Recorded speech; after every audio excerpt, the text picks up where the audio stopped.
तो आप विचार कीजिए आपकी हालत क्या है शरीर की। तो अभी तक तो मनोरंजन किया है, अब जो उसका परिणाम आएगा तो केवल भोगना ही भोगना पड़ेगा। नहीं रह पा रहे हैं, नहीं समझ में आ रहा हमको। देखो, कमजोर बनोगे तो फिर हम कैसे साथ, आपको हमारा साथ देना होगा, आपको डटना होगा कि उपदेश श्री कृष्ण का और स्वीकार अर्जुन का करना। रथ हम आंकेंगे लेकिन बाण तुम्हें चलाना होगा। गलत आचरण खुद त्यागो, तुम में सब हिम्मत है, तुम सब कुछ कर सकते हो। अपने को भूल चुके हो इसलिए ऐसी हालत हो चुकी है। साधु के संग से तुम्हारे कर्म उज्जवल होने चाहिए, साधु के संग से तुम्हारे विचार उज्जवल होने चाहिए, साधु के संग से तुम में अध्यात्म शक्ति आनी चाहिए। तो जाग, अपने स्वरूप में जाग। ये विषय, ये नाना प्रकार की गंदी बातें तुझे गिरा चुके हैं, तो उठ खड़ा हो और रौंद दे इनको। रौंदने की सामर्थ्य तेरे में है। कुसंग के कारण तू इतना कमजोर हो चुका है। किशन जी काशी से। श्री हरिवंश। श्री हरिवंश महाराज जी अब तक गलत रास्ते पे थे, हमें निकलने का तरीका बताएं, आप कैसे निकलें। अगर आप इतना जान गए हो कि मैं गलत रास्ते में चला गया हूं, तो लौटने का रास्ता तो आपको पता ही है ना। जिस रास्ते से हम गलत रास्ते जा सकते हैं, तो सही से गलत में गए हैं ना, तभी तो हम जानते हैं कि ये गलत है। वैसे ही वापस लौटे आओ, कदम वापस करो। अगर हम इधर जा रहे हो, गलत रास्ता है, तो हम क्या करते हैं? वापस लौटते हैं ना। वापस लौटो। आज के बाद मैं ये नहीं करूंगा, यही वापस लौटना। तो वृंदावन में बैठे हो, आप जिसे गलत समझते हो उसे आज के बाद मत करो। अब लो नशानी अब ना नशे हो। बोल सकते हो कि क्या गलत करते हो? ड्रिंक करते थे, और ड्रिंक, स्मोक, इस तरह की चीजें।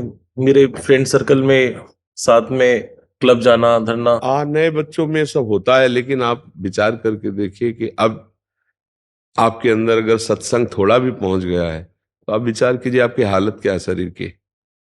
ये रोग का घर है शरीर। अगर आप सावधान नहीं रहेंगे तो अभी तक तो मनोरंजन किया है, अब जो उसका परिणाम आएगा तो केवल भोगना ही भोगना पड़ेगा। और कोई सर्किल मित्र का आपको सहयोग देने वाला नहीं। जब तक जेब में दम है, आप में दम है, तो हाथ मिलाएंगे। जिस दिन चारपाई में लग गए ना, फिर कोई तुमसे मिलने आवे या स्मोक कराने आवे या ड्रिंक कराने आवे, तो हमें बताना तुम्हें तुम्हारी जेब में दम है, शरीर में दम है, इसलिए चार हाथ मिलाते हैं। आज से सुधर जाओ। हाँ, आज से कसम खाओ इस बात की यहाँ वृंदावन में कि हम शराब नहीं पिएंगे, हम नशा नहीं करेंगे जो स्मोक आदि कर रहे हैं। ठीक है ना? अच्छे बच्चे हो। और 2-3 किलोमीटर दौड़ लगाना करते हो सुबह? नहीं, आज से नियम लो। अगर दौड़ लगाने में असमर्थ हो तो रफ्तार से चलो।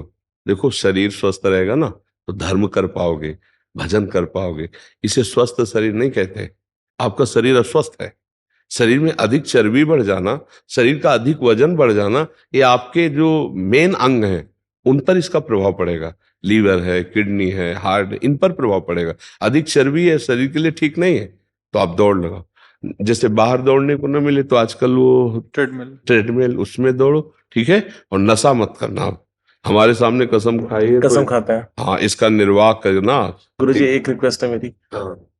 समझ नहीं आता जब चीजें, कोशिश बहुत बार करते हैं कि हमको पता है ये बंदा सही नहीं है मेरे लिए, ये सिर्फ ऑफिशियली हम मिल रहे हैं, पर कोशिश करते हैं 10 दिन बाद वापस उसी ट्रैक पे आ जाता है। नहीं, छूट ही नहीं पाता। जैसे भजन कीर्तन स्टार्ट करते हैं, फिर 15 दिन बाद वापस नॉर्मल हो जाता है। तो हम अपने आप को निराश नहीं रखना। 15 दिन बाद वापस आए ना, फिर 16वें दिन वापस चढ़ेंगे ना हम, तो अगली बार 20 दिन हम वापस नहीं आएंगे। फिर अगली बार हम 30 दिन, एक दिन हम स्थित हो जाएंगे। हमको निराश नहीं होना, हताश नहीं होना। गुरुजी एक्सेप्ट कर लीजिए हमको। नहीं, हम देखो बच्चा, हम नहीं रह पा रहे हैं, नहीं समझ में आ रहा हमको। देखो, कमजोर बनोगे तो फिर हम कैसे साथ, आपको हमारा साथ देना होगा, आपको डटना होगा। अगर आप ये कह दे कि अब हमारे सामने मित्र आ जाएगा मैं उसके साथ क्लब चला ही जाऊंगा, हमारे सामने कोई फ्रेंड आ गया तो हमेशा कर ही लूंगा, तो अब फिर हम असमर्थ हो जाएंगे। देखो, हमारे पास नाटकबाजी, जादू, तमाशा, ड्रामा नहीं है, अध्यात्म का है। सत्य बात यह है कि उपदेश श्री कृष्ण का और स्वीकार अर्जुन का करना। रथ हम आंकेंगे लेकिन बाण तुम्हें चलाना होगा। बात समझे ना? जब हमारी आपकी मित्रता श्री कृष्ण और अर्जुन जैसी हो तो बात होगी। हम वही रथ खड़ा करेंगे जहां तुम्हारा कल्याण होगा, लेकिन जहां तुम्हारा अकल्याण जिनसे होता है उनको तुम्हें छोड़ना होगा, है ना? उसके लिए तुम्हें हमें साथ देना होगा। तुम्हें इतना कमजोर नहीं होना कि अब यार कहेगा, दोस्त कहेगा तो फिर महाराज जी आपकी कसम टूट जाएगी, तो फिर हम हार जाएंगे और तुम हार जाओगे। अगर आप ये साथ दोगे कि जो मैं वचन दे दिया प्राण त्याग सकता हूं, कभी नहीं करूंगा, आपसे बढ़कर कोई मित्र नहीं है। सोचो, देते वचन। हाँ एक बात समझो, हमसे बढ़कर तुम्हें दोस्त नहीं मिलेगा। इसलिए नहीं मिलेगा कि देखो हम धन से बड़े नहीं हैं, हम तन से बड़े नहीं हैं, हमारे भगवान है, इस बात से हम बड़े हैं कि हम प्रभु के दास हैं, आप भी श्री भगवान के हो। समझ रहे हो? तो हमारी तुम्हारी दोस्ती सहज है, ड्रामे वाली नहीं है, और हम तुम्हारे मंगल के लिए कह रहे हैं, तुमसे कुछ लेने के लिए नहीं, तुम्हें महान बनाने के लिए। जहां तुम गिर चुके हो वहां से खड़े करने के लिए। तो हमारी बात केवल मान लो, जैसे हम आपसे कह रहे हैं कि आप शराब मत पीना, तो इसके साथ हमारा पावर भी आपके साथ है। केवल इतना ही नहीं है, आप जो कह रहे हैं कि मैं नहीं पीऊंगा, तो इसके साथ आप देखना पावर भी है, पर आपको कदम लड़खड़ाने नहीं है। अगर लड़खड़ा दिया तो बात नहीं हो, अगर नहीं तो लाखों लोग, आप ही नहीं हो, लाखों लोग ऐसे जो मिलते हमसे बात के हैं और पहले सुधर चुके हैं। आप तो आज कसम खा रहे हो, यहां सैकड़ों हजारों लोग ऐसे आ चुके हैं जो एक कह चुके हैं कि मुझे 6 महीना हो गए सब छोड़े, मुझे साल भर हो गया छोड़े, और तब वो हमसे मिले। इसका मतलब क्या हुआ? केवल YouTube से सुनकर के मात्र वो अपने जीवन को संभाल लिए। क्यों? क्योंकि उन्होंने हमारा साथ दिया, हमारी बात मान ली। इसलिए तो हमारी बात न मानोगे तो बच्चा, देखो कई बार कहा कि जैसे वो भागवत के पोस्टर लगे होते ना, तो उसमें दिखाई देता ना ऐसे संत बनाओ, ऐसे तेज निकलता, नहीं दिखाई देता। लोगों को ऐसा कुछ भ्रम है कि साधु महात्मा कुछ ऐसा जादू तमाशा, कुछ नहीं है। हम जो कह रहे हैं वो मान लो, ये चमत्कार हो जाएगा।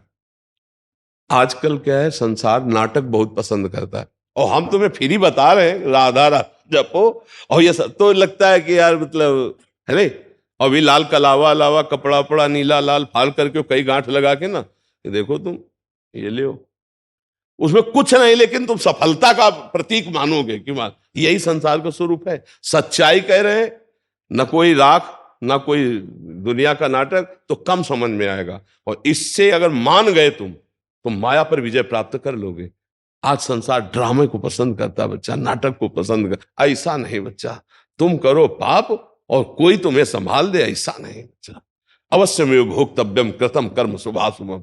साधु के संग से तुम्हारे कर्म उज्जवल होने चाहिए, साधु के संग से तुम्हारे विचार उज्जवल होने चाहिए, साधु के संग से तुम में अध्यात्म शक्ति आनी चाहिए। ये साधु का संग होता है। साधु का संग ये जंत्र मंत्र वाला थोड़ी होता है, ये भस्म राखी वाला नहीं होता। वो तुमको साधु बना देगा। करे सद्दते साधु समाना, भगवान और भगवान के भक्त अपने समान बना देते हैं। तो अच्छे बन जाओ, गलत आचरण खुद त्यागो, तुम में सब हिम्मत है, तुम सब कुछ कर सकते हो। अपने को भूल चुके हो, इसलिए ऐसी हालत हो चुकी है। जो तुम में सामर्थ है वही यहां सामर्थ है, वही बड़े बड़े महापुरुषों में सामर्थ है। तुमने अपनी सामर्थ खो दी, भूल करके माया में खो दी। उसे जागृत करो, राधा राधा कृष्ण कृष्ण राम राम हरि हरि, इसी से अभी जागृत हो जाएगी।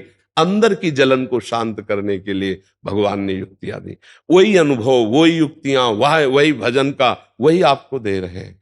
तो सत्य वस्तु को स्वीकार करने से आप स्वयं महान हो जाएंगे, किसी के सहयोग की जरूरत नहीं पड़े। आप खुद इतने मजबूत बन जाओ कि दूसरों को संभाल सको, तुम्हें किसी के आगे रोना ना पड़े। समझ रहे हो ना? ऐसे मजबूत तुम भगवान के अंश हो। ये देह तो कल नहीं थी और कल नहीं रहेगी, ये आज है, वर्तमान में है। अव्यक्तादीन भूतानि व्यक्त मध्यानि भारत, अव्यक्त निधनान्य तत्र का परिदेवना। ये सब शरीर पहले नहीं थे, ये बाद में भी नहीं रहेंगे। वो अव्यक्त आप भी है, वो पहले भी था और वो आगे भी रहेगा। वही तू है, कोई और नहीं है, परमात्म तत्व है। तू जाग, अपने स्वरूप में जाग। ये विषय, ये नाना प्रकार की गंदी बातें तुझे गिरा चुके, तू उठ खड़ा हो और रौंद दे इनको। रौंदने की सामर्थ्य तेरे में है। कुसंग के कारण तू इतना कमजोर हो चुका है, बात समझ लीजिए। हमारी दशा बहुत बिगड़ चुकी है कुसंग से। अब सत्संग भगवान ने दिया, आप पर कृपा न होती तो सत्संग न मिलता। अब सुधार कर लो, राधा राधा नाम जप करो। और देखो हम जो कह रहे हैं, ये भजन की तरह हमारी बात मानना। 2-3 किलोमीटर ट्रेडमिल में या ऐसे दौड़ो, और कभी भी ऐसे पदार्थ मत खाओ जो तुम्हारी बुद्धि को, तुम्हारे स्वास्थ्य को खराब करे। अभी ज्यादा अवस्था तो आपकी होगी नहीं। कितनी अवस्था है? 32। हाँ, तो अभी जवान हो। और देखो, बहुत ज्यादा शरीर को इस तरह से फैलाना अच्छा नहीं। अल्पाहार करो, पवित्र आहार करो, सात्विक आहार करो, और थोड़ा व्यायाम करो। करते हो व्यायाम कुछ? तो जो करना चाहिए वो तो कर नहीं रहे, जो नहीं करना चाहिए वो कर रहे हो। ट्रेनर आता है उसके साथ ब्रेड मक्खन खाने चले जाते हैं। हाँ नहीं, अब मक्खन मत खाना, नहीं तो गड़बड़ हो जाएगा। अब ले, अब तो राधा राधा जपो और मूंग की दाल और सूखी रोटी खाना सीखो। तो अब अभी सब ठीक हो जाएगा धीरे धीरे। ठीक है। हाँ, मांस तो नहीं, हाँ, अच्छे बच्चे हो जी।